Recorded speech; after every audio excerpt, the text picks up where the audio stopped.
दोस्तों, आज के इस वीडियो में मैं आपको हरितालिका तीज की व्रत कथा सुनाने जा रही हूँ। चलिए कथा प्रारंभ करते हैं।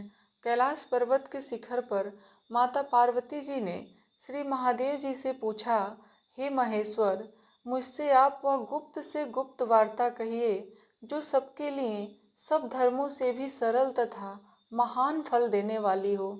हे नाथ, यदि आप भली भांति प्रसन्न हैं तो आप उसे मेरे सम्मुख प्रकट कीजिए कि आपको मैंने किस भांति प्राप्त किया था और कौन से व्रत, तप, योग, दान, पुण्य फल से आप मुझको वर के रूप में मिले थे।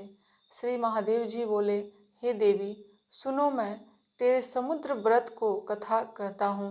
जो परम भक्त हैं, तारागणों में चंद्रमा और ग्रहों में सूर्य, वर्णों में देवता, देवताओं में गंगा, पुराणों में महाभारत, वेदों में साम और इंद्रियों में मनु श्रेष्ठ हैं, वैसे ही पुराण और वेद में सब में इसका वर्णन आया है, जिसके प्रभाव से तुमको मेरा आधा आसन प्राप्त हुआ है। प्रिय, मैं उसी का तुमसे वर्णन करता हूँ, सुनो। भाद्रपद अर्थात भादो मास के शुक्ल पक्ष की हस्त नक्षत्र संयुक्त रिहायसी तीज के दिन इस व्रत का अनुष्ठान मात्र करने से भी सभी पापों का नाश हो जाता है। तुमने पहले हिमालय पर्वत पर इस महान व्रत को किया था, जो कि मैं तुम्हें सुनाता हूँ।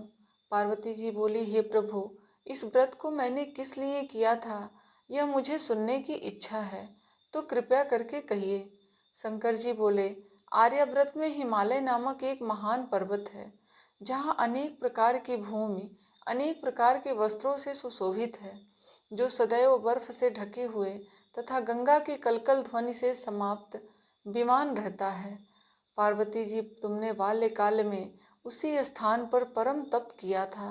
12 वर्ष तक तुमने जल में रहकर तथा वैशाख मास में अग्नि में प्रवेश करके तप किया।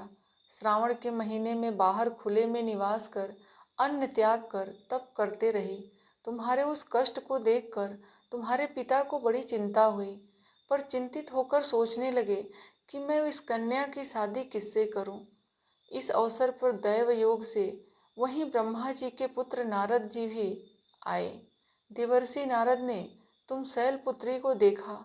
तुम्हारे पिता हिमालय ने देवश्री को अर्ध्यपाद आसन देकर सम्मानित सहित बिठाया और कहा, हे मुनीश्वर, आपने यहाँ तक आने का कष्ट कैसे किया, कहिए क्या बात है। नारद जी बोले, हे गिरिराज, मैं विष्णु का भेजा हुआ आया हूँ। मैंने सुना है कि आप अपनी कन्या को उत्तम वर को दान देना चाहते हैं। ब्रह्मा, इंद्र आदि देवताओं में विष्णु भगवान के समान कोई भी उत्तम नहीं है, इसलिए मेरे मत से आप अपनी कन्या का दान भगवान विष्णु को ही दें। हिमालय बोले, भगवान वासुदेव स्वयं ही कन्या को ग्रहण करना चाहते हैं और इस कार्य के लिए आपका आगमन हुआ है, तो यह मेरे लिए तो गौरव की बात है। मैं अवश्य ही उन्हें ही दूंगा। हिमालय का यह आश्वासन सुनते ही देवर्षि नारद जी आकाश में अंतर ध्यान हो गए और शंख, चक्र, गदा, पद्म एवं पीताम्बरधारी भगवान विष्णु के पास पहुँचे। नारद जी ने हाथ जोड़कर भगवान विष्णु से कहा, प्रभु, आपका विवाह कार्य निश्चित हो गया है। इधर हिमालय ने पार्वती जी से प्रसन्नता पूर्वक कहा, हे पुत्री, मैंने तुमको गरुड़ ध्वज भगवान विष्णु को अर्पण कर दिया है।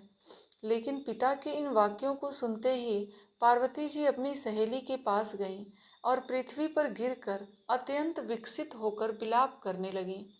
उनको विलाप करते हुए देख सखी बोली, हे देवी, तुम किस कारण से दुखी हो, मुझे बताओ, मैं अवश्य तुम्हारी इच्छा पूर्ण करूंगी। पार्वती जी बोली, हे सखी, सुनो, मेरे जो मन की अभिलाषा है वह सुनाती हूँ। मैं श्री महादेव जी को वर रूप में पाना चाहती हूँ। मेरे इस कार्य को पिताजी ने बिगाड़ना चाहा है, इसलिए अब निस्संदेह इस शरीर का त्याग करूँगी। पार्वती जी के इन वचनों को सुनकर सखी ने कहा, हे देवी, जिस वन को तुम्हारे पिताजी ने ना देखा हो, तुम वहाँ चली जाओ। तब हे पार्वती, तुम अपनी सखी का यह वचन सुनते ही वन को चली गई। पिता हिमालय तुमको घर में ना पाकर सोचा कि मेरी पुत्री को कोई देव दानवों ने हरण करके ले गया है, मैंने नारद जी को वचन दिया था कि मैं पुत्री का गरुड़ ध्वज भगवान के साथ वरण करूंगा। हाय, अब यह कैसे पूरा होगा? ऐसा सोचकर वे बहुत चिंतातुर होकर मूर्छित हो गए। तब सब लोग हाहाकार करते हुए दौड़े और मूर्छा दूर होने पर गिरिराज से बोले, हमें आप अपने मूर्छित होने का कारण बताओ। हिमालय बोले, मेरे दुख का कारण यह है कि मेरी रत्न रूपी कन्या को कोई अपहरण करके ले गया है, या सर्प डस गया, या किसी सिंह व्याघ्र ने मार डाला है। ना जाने कहाँ चली गई, या उसे राक्षस ने मार डाला है।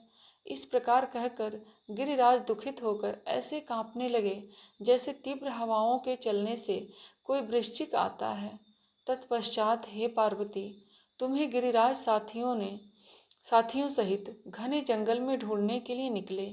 सिंह, व्याघ्र, मिर्च आदि हिंसक जंतुओं के कारण वन महाभयानक प्रतीत होता था। तब भी शक्ति के साथ भयानक जंगल में, जहाँ एक नदी के तट पर गुफा में तुम अपने सखियों के साथ अन्न जल का त्याग करके बालू का शिवलिंग बनाकर मेरी आराधना कर रही थी, उस समय भाद्रपद मास की हस्त नक्षत्र युक्त तृतीया के दिन तुमने मेरा विधि विधान से पूजन किया तथा रात्रि को गीत गायन करते हुए जागरण किया। तुम्हारे उस महान व्रत के प्रभाव से मेरा सिंहासन डोलने लगा। मैं उसी स्थान पर गया जहाँ तुम और तुम्हारी सखी दोनों थीं। वहीं मैंने आकर तुमसे कहा, हे कन्या, मैं तुमसे प्रसन्न हूँ, तुम मुझसे वरदान मांग लो। तब तुमने कहा, हे देव, यदि आप मुझ पर प्रसन्न हैं तो महादेव जी आप ही मेरे पति हो और पति रूप में बनने का वरदान दो। और मैं तथास्तु कहकर कैलाश पर्वत को चला गया। तुमने प्रभात होते ही मेरी उस बालू की प्रतिमा को नदी में विसर्जित कर दिया। सुबह तुमने अपना वही सखी सहित व्रत का पारायण भी किया। इतने में यह तुम्हारे पिता हिमालय तुम्हें ढूंढते ढूंढते उसी घने जंगल में आ पहुँचे। उस समय उन्होंने नदी के तट पर 2 कन्याओं सहित तुम्हें देखा तो वे तुम्हारे पास आ गए और तुम्हें हृदय से लगाकर रोने लगे। बोले, बेटी, तुम इस सिंह, व्याघ्र आदि युक्त घने जंगल में क्यों चली आई?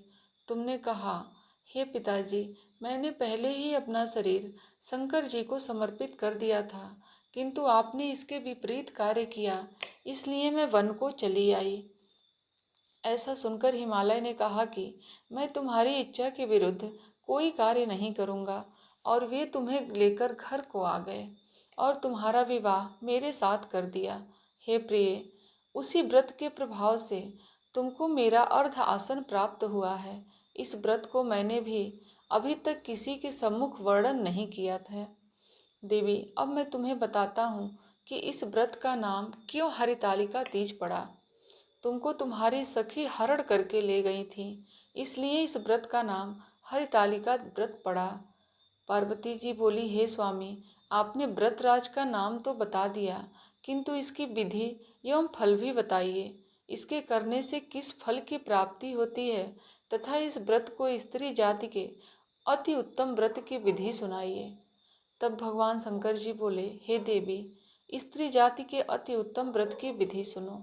सौभाग्य की इच्छा रखने वाली स्त्रियां इस व्रत को विधि पूर्वक करें। केले के खंभों से मंडप बनाकर उसे सुशोभित करें। उसमें विविध रंगों के उत्तम रेशमी वस्त्र की चांदनी ऊपर तान दें। चंदन आदि सुगंधित द्रव्यों का लेपन करके स्त्रियां एकत्र होकर शंख, मृदंग आदि बजाएं। विधि पूर्वक मंगलाचार करके श्री गौरी शंकर की बालू निर्मित प्रतिमा स्थापित करें।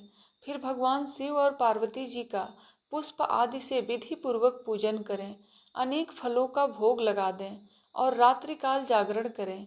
नारियल, सुपारी, नींबू और लौंग व नारंगी आधारित फलों तथा फूलों को एकत्रित करके धूप, दीप आदि से पूजन करें। कहें, हे कल्याण स्वरूप शिव, हे मंगल रूप से माहेश्वरी, हे शिवे, सब मनोकामनाओं को देने वाली देवी कल्याणी, तुम्हें नमस्कार है। हे भगवान भोलेनाथ जी, माता पार्वती, आपको सदैव नमस्कार है। हे सिंह वाहिनी, मैं सांसारिक भय से व्याकुल हूँ, तुम मेरी रक्षा करो। हे महेश्वरी, मैंने इसी अभिलाषा से तुम्हारा पूजन किया है। हे माता पार्वती, आप मेरे ऊपर प्रसन्न होकर मुझे सुख और सौभाग्य प्रदान कीजिए। इस प्रकार के शब्दों द्वारा घुमा सहित भगवान भोलेनाथ जी का पूजन करें।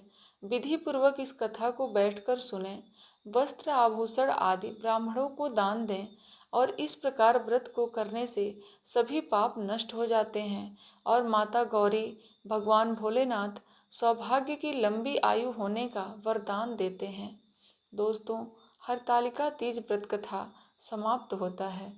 अगर आप हमारे चैनल पर नए हैं तो चैनल को सब्सक्राइब जरूर कर लीजिएगा।